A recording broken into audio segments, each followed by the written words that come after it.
Well, hello and welcome back to Brave New Teaching. Today we have part 2 in our 3-part discussion series. Can we all just give a quick round of applause? Yay! Woo! Woo! Amanda and I are really excited. Today we are going to bring you some troubleshooting strategies and tactics and like just what can go wrong, or even things that don't necessarily go wrong when you're having a discussion in your classroom, but that just like come up. And like maybe they're things that fly under the radar for us, but that we could be doing to better scaffold and better support things for our students. Hi, Amanda. Oh, hi, Marie. Hi, everyone listening. So excited for part 2. I think, part 1, if you have not listened to it yet, there's no need to listen to these in any particular order. But last week, we really kind of dove into what on earth we're looking to achieve with a discussion and what the different strategies are that could accomplish those different goals. And so today's is going to be when everything goes wrong, when best laid plans go wrong, or, you're just maybe just nervous to get started, or you've attempted 1 or 2 of these before and this same problem keeps happening. So you're like, why bother going back at it? We want to give you confidence. Yeah. I mean, let's troubleshoot the things that take our energy away and make us shy away from doing discussions and practicing different sorts of listening and speaking skills in this way. We are excited. We are ready to rock and roll. So we're just going to go ahead and cue the music.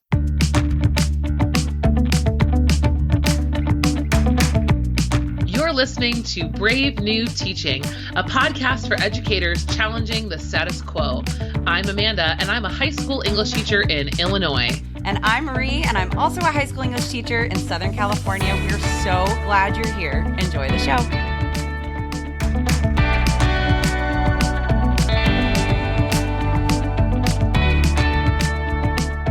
As we get started in today's troubleshooting tactics, we want to remind you, if you missed last week's episode or if you were not already able to download the workbook that we've created for this 3-part series, you're going to want to do that either today or at some point, because we will have in there just some different points for you. If you're like listening to this in the car, or if you're listening to this while you're doing like some grading, sometimes I'll have podcasts going while I'm entering scores, that sort of thing. And I can't immediately write stuff down. The workbook will help you remember the different things that you may have wanted. We've just got a little bit of structure there for you. And it's just a great little resource to keep some things. Yeah. So head to the show notes or bravenewteaching.com and you can get your hands on that for free, because we like to give teachers free stuff. Who doesn't? I mean, because you're working hard enough as it is. So here's a little workbook. And let me give you a little preview of what we're going to dig into. And we might dig into some a little deeper than others. This is a very organic conversation as always. But Marie and I really want to troubleshoot with you the following. First up, we want to take a look at student fears and anxiety around speaking. This one I have a lot of thoughts on, Marie. Shocking.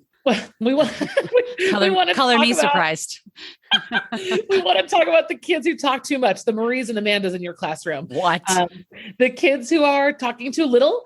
And then during the conversation, when the conversation starts to kind of go in circles or generalities and kids are speaking, but not really saying anything. There's just word babbly boo with no content. Yes. And they're so trying and you're like, oh my gosh, they're trying. And yeah, but we're going to talk about really. That. Yeah. Yeah. And then also what to do with the listeners, right? Some of our systems we've talked about, like Socratic Seminar and Fishbowl, some of these discussion techniques and strategies require some students to not be actively speaking at the same time. I mean, right, This is one person at a time talking. What to do when we have those behavior issues of students who are not so patiently waiting their turn, or not even waiting their turn, who are totally tuned out. Yes. Who are just totally zonked, gone from here. And causing a problem.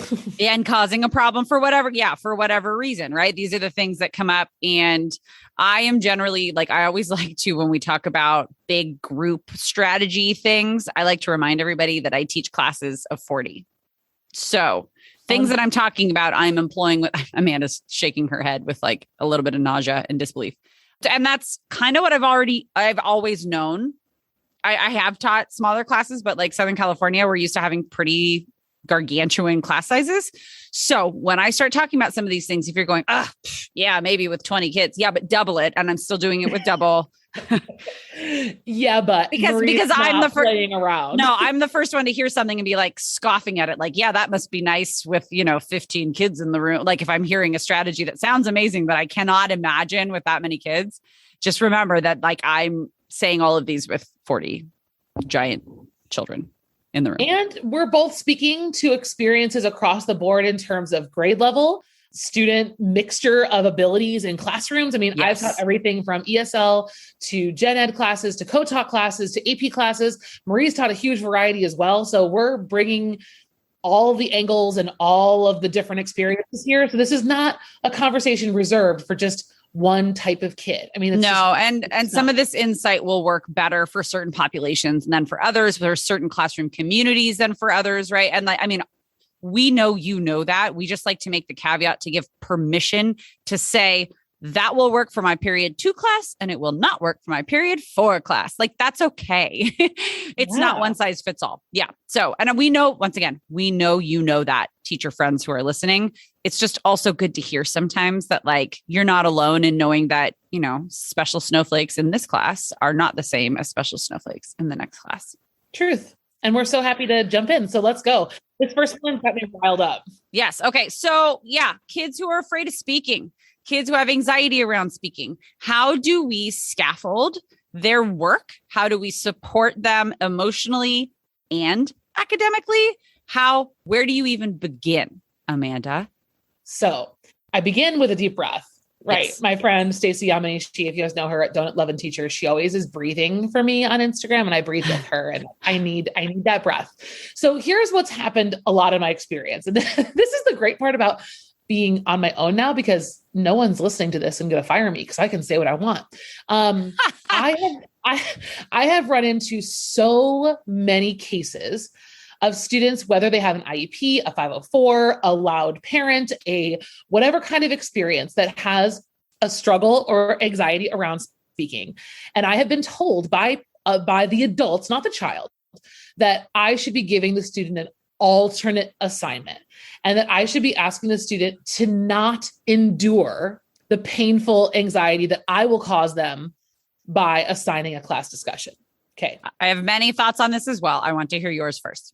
So, number one, as an instructor, my goal is to never cause my children harm, but it's also to help them be successful in the world. And so when I hear that, I think, well, if you don't want your child to try this with me, whenever will they? Whenever will they? Yes. And so when you say like, where do you begin? There are two really like hardcore principles that took me a long time to learn.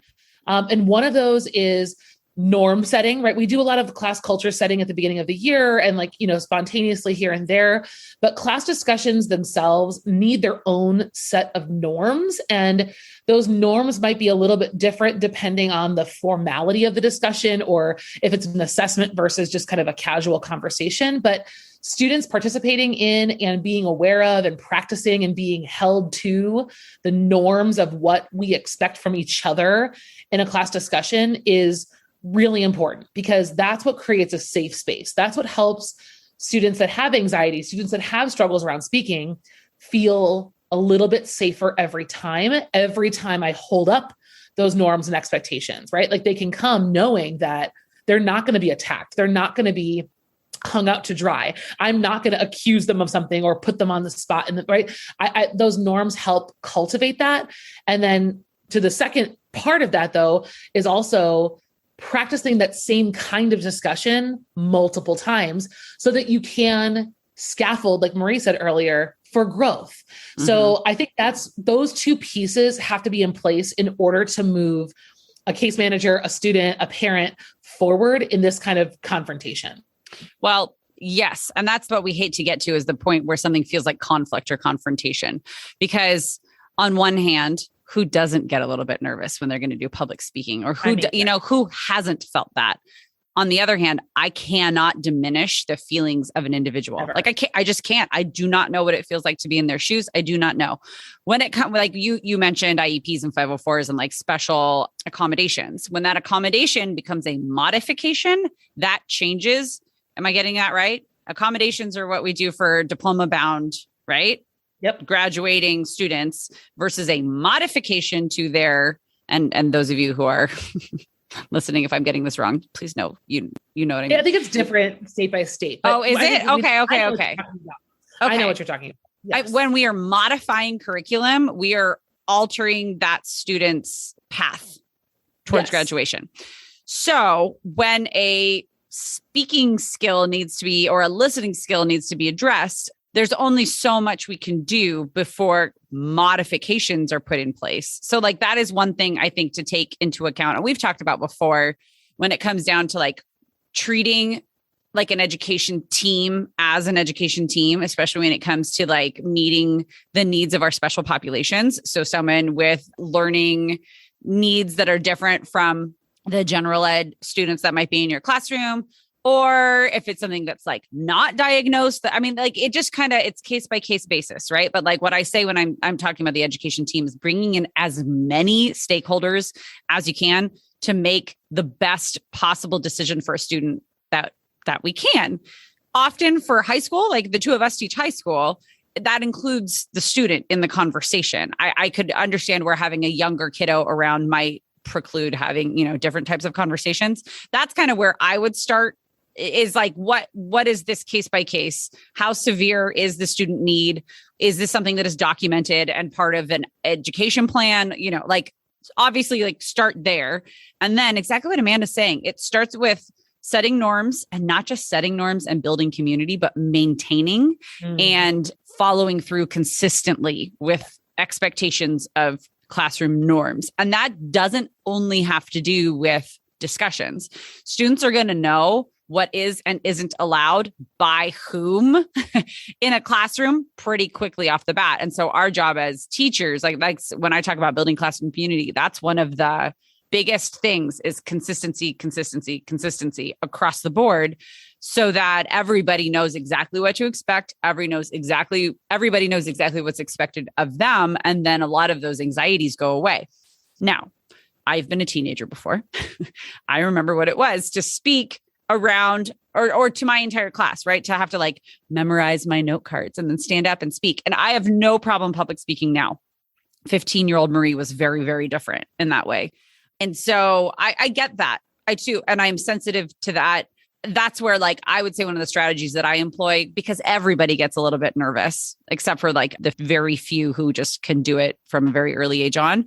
It's to start small in your classroom. Like get kids talking to each other in pairs and in small groups from day 1, day 2, and vary the groupings. So they're talking to other people. So they've at least made points of contact with as many people in the room as possible before they have to have their voice be the only one that's heard by all 39 pairs of ears that surround them.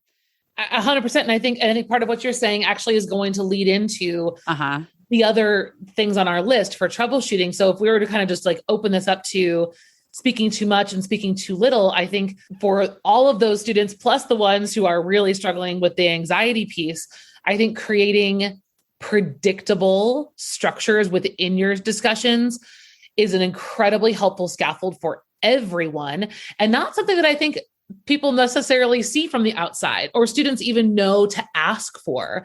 But I shared in an episode last week that I used to just kind of finish a piece of reading and say, let's have a discussion and call on kids. I mean, what a nightmare. What an absolute nightmare. And that's a very college style thing, right? Like I think about that. Well, no, yeah. I mean, that's very much like, where's the learning that's happening there? Where's the teaching that's happening there? Because there you're just asking children to go on the spot.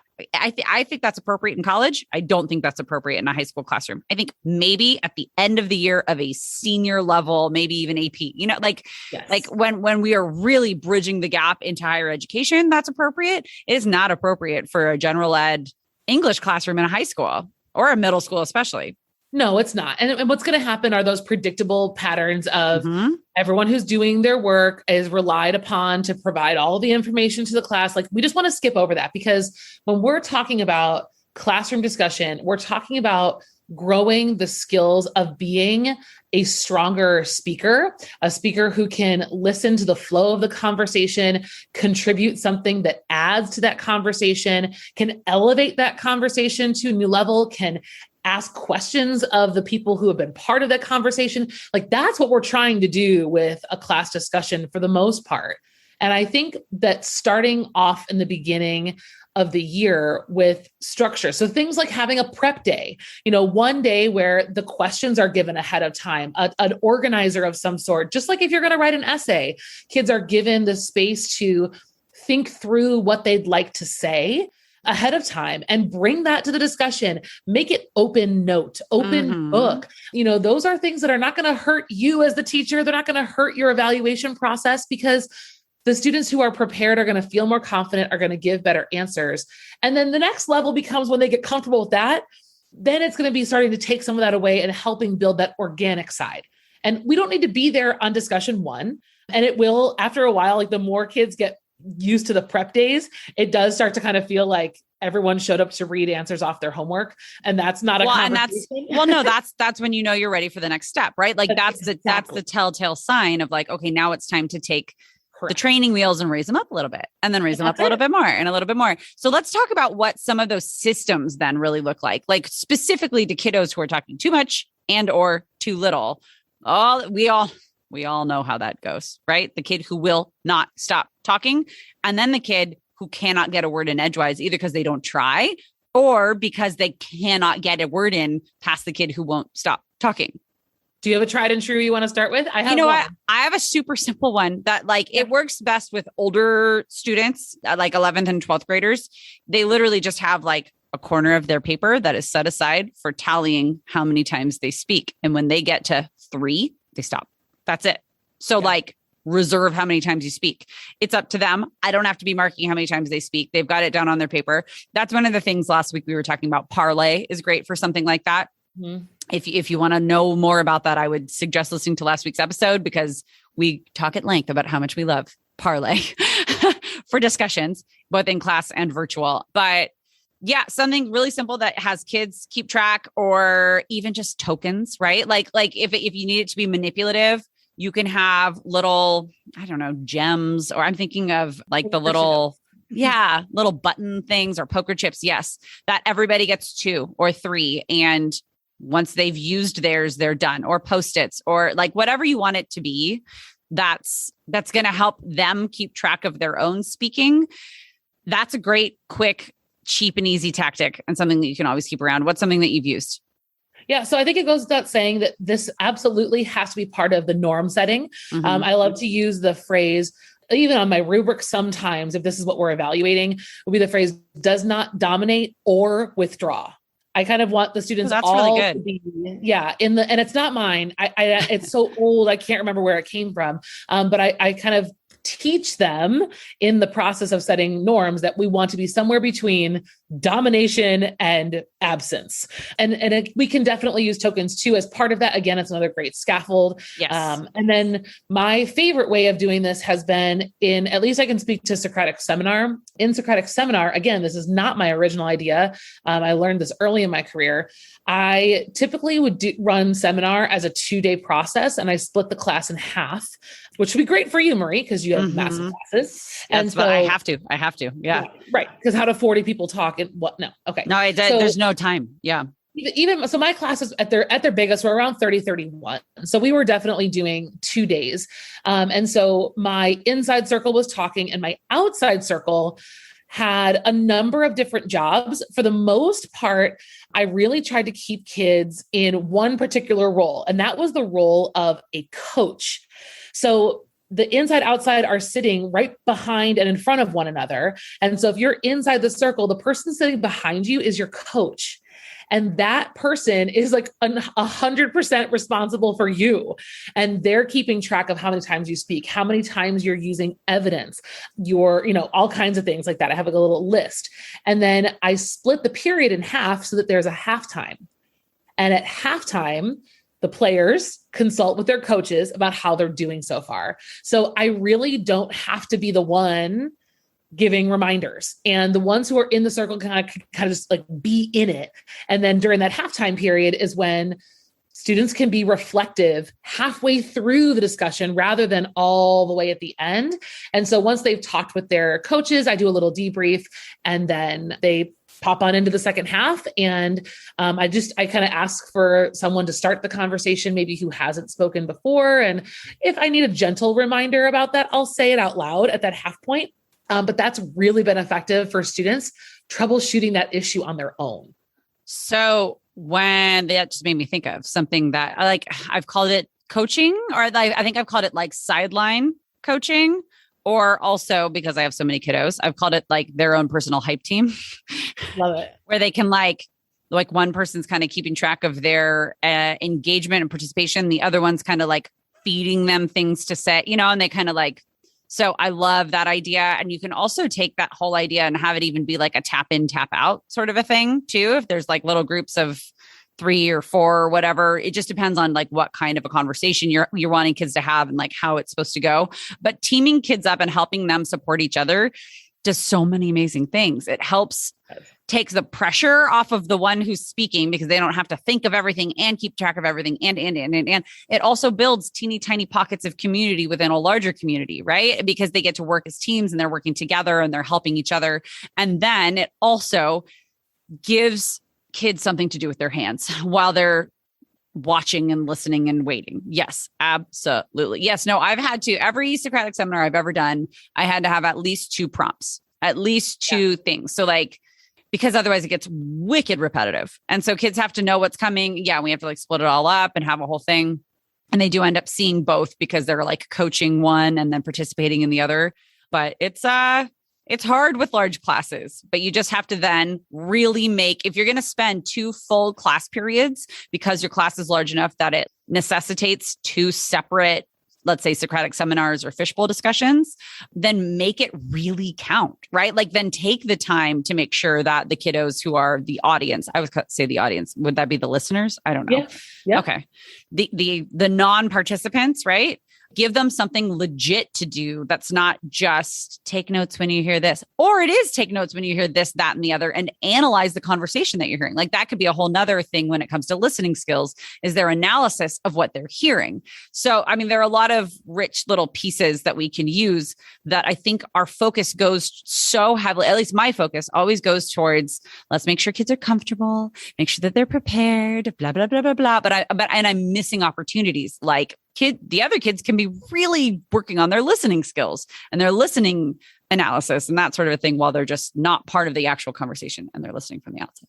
Yeah. I think you were kind of also answering that question about what to do with the kids who are on the outside, who are not listening. Yes. And I think the answer that you're dancing around, or actually you're saying, is they need a meaningful way to be part of the conversation as listeners, because just saying listening skills doesn't mean anything to kids. And even for us, that is never the focus of our PD, our department meetings. We're never talking about how to make kids better listeners. And for me, the listening component, like that skill, is really hard to evaluate, which is probably why we don't talk about it very much.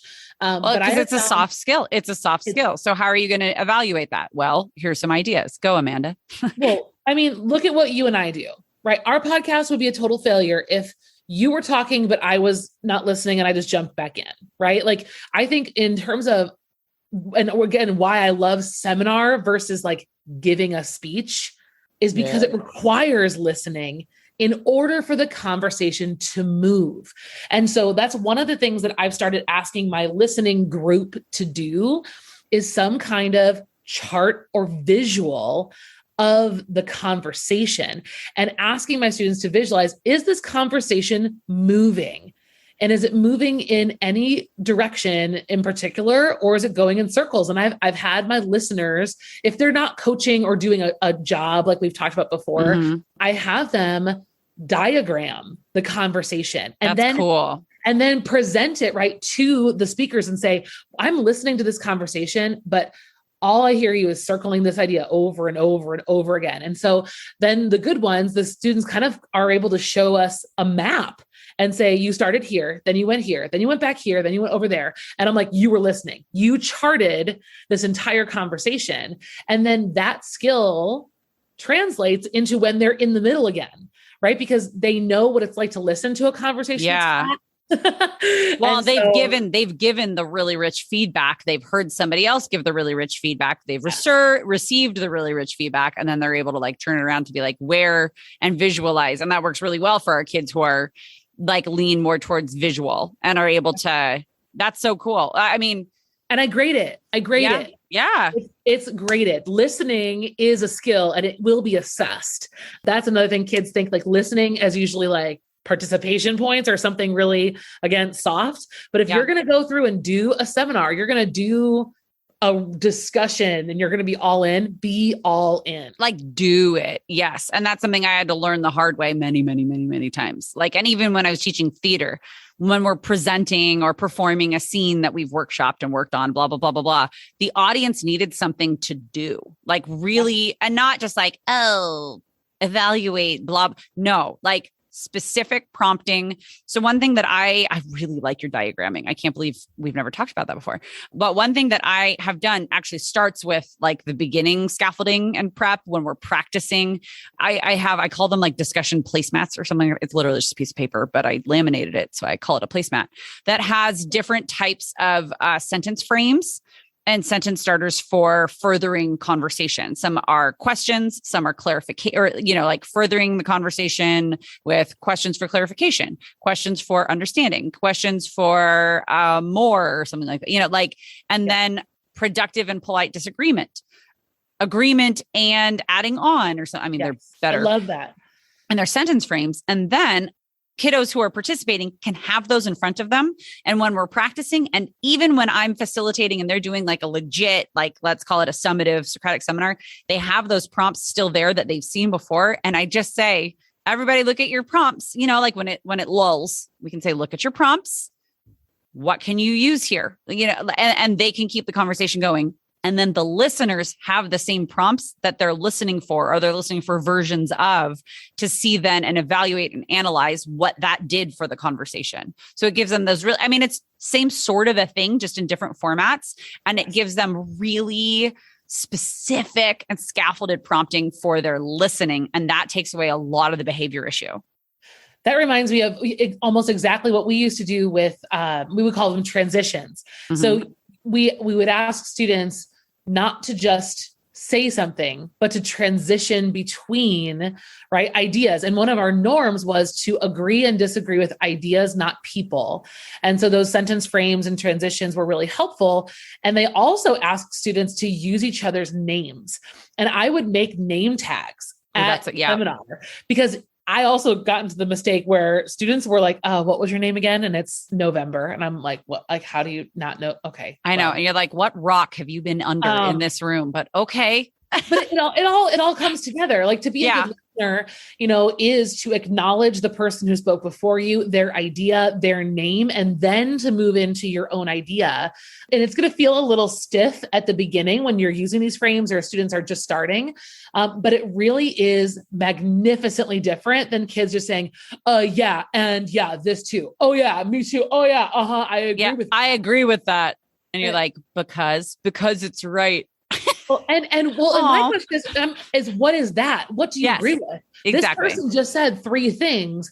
What are you elaborating on? And that's all listening. And so that's where I think it helps to like point out to the students that this is how this is both speaking and listening, because what you say shouldn't just be like a one-off comment about gladiators when we're talking about mythology. I mean, I think that's helping them see the relationship between speaking and listening as something real and part of a good conversation, which they have all the time. Yep. What is adolescence other than constantly being in conversation with other adolescents? I mean, that's what it is. And they know what it's like to have a bad listener as a friend. Oh, for sure. Or just that person. Yeah. Some of them are that person. And I think that takes a little bit of reflecting. Yes. Yeah, I think that what we've kind of gotten down to is that some of our best ways to troubleshoot are to start ahead with more scaffolding than they could ever need, so that all you have to do is take scaffolds off right? As you go versus triage and go back and be like, oh my God, I have to teach this. And like, and then you feel like you're behind yourself. Like, wouldn't it be great to be like, oh, that was way too easy for you guys. Awesome. Tomorrow we're doing it this way, just to peel things away as you go. And then also to really mindfully and purposefully work on listening skills. Those are two of the biggest things, because if those listening skills are in place, a lot of the fear and anxiety will go away because they have something else to focus on, right? They've got like different, it's not just them. They're listening to somebody else to be able to talk, and all of these things happen over time. And there's a gradient and. Okay. It's so what do you do? rewarding when kids feel like they can do this. Yeah. Okay. So let's say that we get them to a good point, a point where we're rolling, right? Yep. And everyone's talking. Yeah, they are. No one's really saying anything. Yes. Let's get to that, like this point where, and I'm going to give all of them the benefit of the doubt, because bless their hearts, like they're just really trying to do what we're asking them to do, which is to speak up, but they're speaking absent from the critical thinking that needs to also happen. Where do you, I'm someone that likes to be in the background as much as possible and say as little as possible. Where do you speak up? How do you guide students? What do you do, Marie, when we're talking? It depends. Let's say that let's just go to the most extreme. Like, this is a summative. This is a Socratic seminar. Students have come and they are debating, or just not debating. In fact, I always say you're discussing, not debating, an essential question. And they are all just kind of dancing around. It could be things, and it could be that. Well, and some people think blah and blue. And others. That's where I'll say, okay, let's look at the third column. I want you to disagree. I want you to find something and find somebody in this circle with whom you disagree with something that they have said. Use one of our frames. Like, I'll just stop the conversation. Take your notes, circle the frame that you're going to use, write the point that it was, who would like to begin. And then we literally say, Angie, I heard when you said blah, blah, blah, and I understand that that meant blah, blah, blah. I disagree on this point, blah, blah, blah. And then somebody, I literally make them just go through. And then, as awkward and clunky as it is, it takes the pressure off of disagreeing, because they get nervous. They don't want to offend each other. They don't want to be like that one. They get all like, oh, and it's like, nope, just read through the whole frame, take the whole thing. And we just look at that column, and then it goes. And all conversations are going to ebb and flow. So sometimes I keep some more questions in my pocket. I also have kids maybe from the outside pose a question that they can see after they like run it by me, because they just need to get more specific, right? Like, that's then also where you want to ask for evidence. Like, okay, what makes you think that?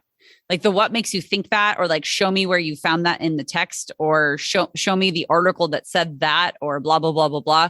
Those will circle us back to specificity. I feel totally fine jumping into the conversation when I can see that they can't see the forest through the trees, because they're young.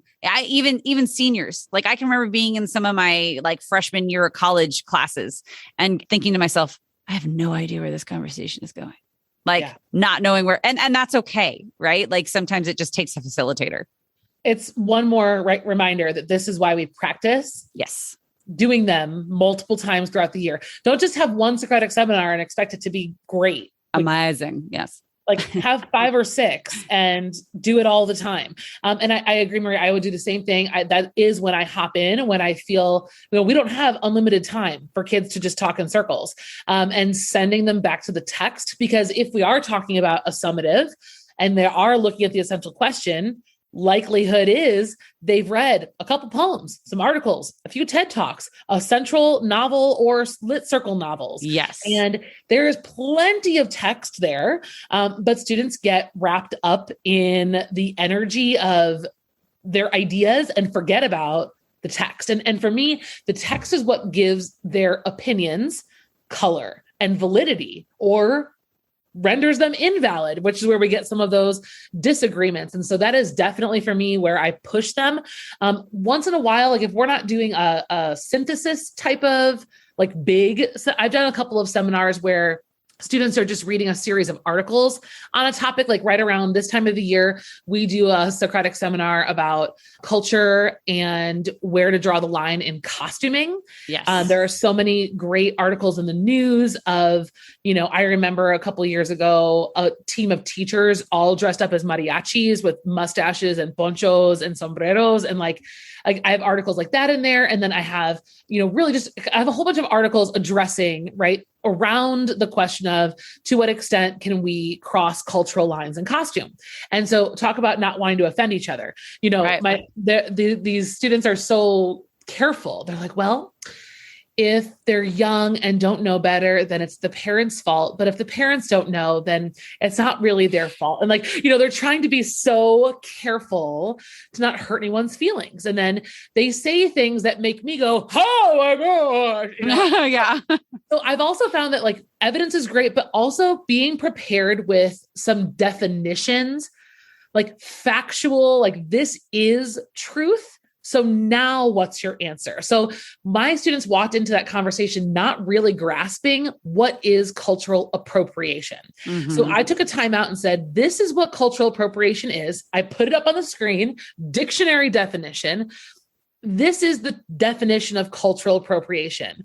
Using that definition, let's move forward and be more specific. And that was a huge shift for us. So anytime we can define the thing that they're struggling to put their opinion on, that can be really helpful, because having a bunch of articles doesn't necessarily mean they understand the definitions of the tenets or the pillars that they're working on in that conversation. And I would say the specificity, along with your scaffold of a definition and practicing economy of words. So asking a student, say, everybody in the circle, if we are getting to a weird place where we're all just kind of babbling and nothing's actually happening, then everybody's going to need to come up with, that's okay to pause the conversation. It's always okay to pause the conversation and answer this question in no more than one sentence. And it cannot be a run-on, right? And then they have to be direct. It has to be an answer, or at least it practices. Again, we're always going to come back to the practicing. So there you have it, friends. This is at least some of our tried and true strategies and techniques for just kind of handling what can go wrong and being proactive in handling student fears and anxieties and supporting them along the way, social and emotional supports, as well as learning academic skill supports, are equally important. They're all equally important, because there's the whole person that's sitting in your classroom, right? It's like a whole entire, and speaking and listening is a full body, mind body situation, more so than writing, more so than reading. It's all of the above. And so always feel out your class, see what they need from you, and start with more than they could possibly need. And then the worst thing that could happen then is oh, that was too easy. Excellent. Right. Yes. Excellent. Build their confidence by making it too easy for something that is so subjective as speaking. And we hope that this episode really just leans on you a little bit, puts a little bit of pressure on you to reignite that confidence in having these discussions. There are a lot of pressures in this not even post, this exiting COVID, I hope, world. Yeah. Whatever it is, but we need this skill more than we ever have.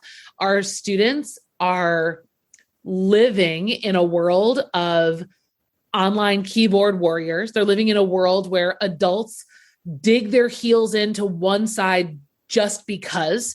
We're living in a world where adults are digging their heels in without listening to evidence or even having the mindfulness to listen to anyone who has a different idea. We have shut people out from so many conversations because from the beginning, we just don't even want to hear it. And that's what kids are watching us do right now.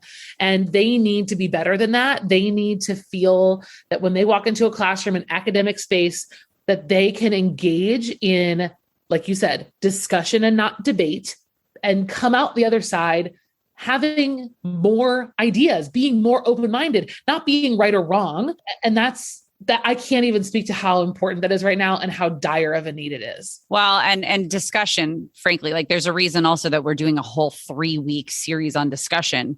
What were we missing the most when students were hybrid, when we were virtual, when we were in and out? And some of us are still experiencing that. It was the community of learning. It was a learning community. And like as two public school classroom teachers by trade, we obviously feel pretty strongly. Not obviously, we feel very strongly that students are in a school and in a classroom with other kids because learning is a communal process. And part of that communal process is talking and listening and building empathy by getting to know other people and understanding various perspectives and points of view. Because if it weren't important to have a communal experience with learning, we wouldn't have classrooms. Like it just wouldn't, we wouldn't have any of it. And it obviously like things work differently for different people. But like for the mass majority of humans, this function of education is communal and it's with other people. And that's where discussion comes in. Like you got to discuss. Otherwise, why are we all in a room together? And we know it's hard. I mean, there's a lot that can go wrong. There are, we didn't even get to, when students say inappropriate things or, we didn't say that. Yeah, oh my gosh, there's a lot, right? I mean, we send us a DM. We'll tell you stories off the air, there's a lot that can go wrong. There's a lot of stress involved for you in orchestrating this, especially the first couple times. The benefit is that it really does pay off your work in doing them frequently by the end of the year. Some of my best last days of school. This is what we do on the last day of school is we discuss the year-long essential question as our final exam. And by that point, the way that the conversation flows, I mean, I have left so many years in tears, walking and you hear them grow in a Socratic differently than you witness it in writing. And it's amazing to watch your writers grow.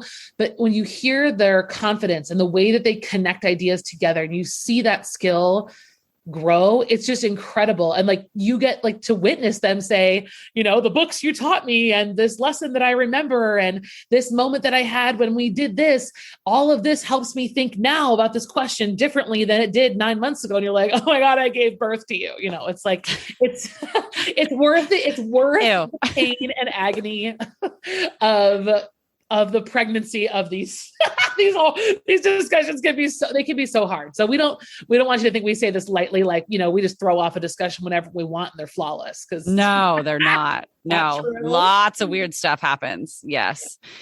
Well, friends, this is kind of where we have to, like we said, we have to cut ourselves off. We have to round out this troubleshooting episode because again, there are so many things, but one of the biggest things is being proactive and setting norms and scaffolding to head off a lot of things at the pass. And we always have our special considerations, but for the most part, we can get a lot of the lion's share of troubleshooting done by being proactive.